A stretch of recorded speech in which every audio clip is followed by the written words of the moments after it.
చేపలు మాత్రమే కాదు, ఈ 6 శాఖాహార ఆహారాలు కూడా ఒమేగా-3 లోపాన్ని అధిగమించడానికి సహాయపడతాయి, మెదడు మరియు శరీరాన్ని యవ్వనంగా మరియు పోషకాలతో ఉంచుతాయి. అవిసె గింజలు పోషక శక్తి కేంద్రం అని కూడా పిలుస్తారు.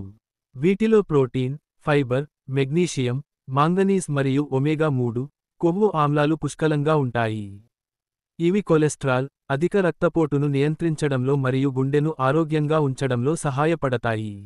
ప్రతిరోజూ 10 గ్రాముల అవిసె గింజలను తీసుకోవడం వల్ల మీ రోజువారీ ఆహార అవసరాలను తీర్చవచ్చు. వాల్నట్స్ వాటిలో ఒమేగా-3 కొవ్వు ఆమ్లాలు కూడా పుష్కలంగా ఉంటాయి. మీరు ఈ డ్రై ఫ్రూట్ను స్నాక్గా తినవచ్చు. వాల్నట్స్లో 65% మంచి కొవ్వు ఉంటుంది.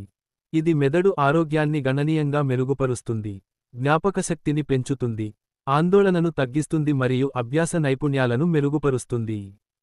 సముద్రపు నాచు DHA మరియు EPA రెండింటినీ కలిగి ఉన్న మరొక రకమైన సముద్ర మొక్క, ఒమేగా-3 కొవ్వు ఆమ్లాలు. దీనిని జపాన్, చైనా మరియు ఇతర దేశాలలో సాధారణంగా ఉపయోగిస్తారు. సముద్రపు నాచుని సుషీ తయారీలో ఉపయోగిస్తారు మరియు ఆన్లైన్లో సులభంగా కొనుగోలు చేయవచ్చు. శరీర ఆరోగ్యానికి సంబంధించిన ఇటువంటి విలువైన సమాచారం మీకే కాకుండా ఇతరులతో కూడా పంచుకోండి. ప్రాకృతిక ఆహార మరియు ఆయుర్వేద సలహాదారులు. సాంప్రదాయ వైద్యులు సిద్ధ వైద్యుడు సురేష్.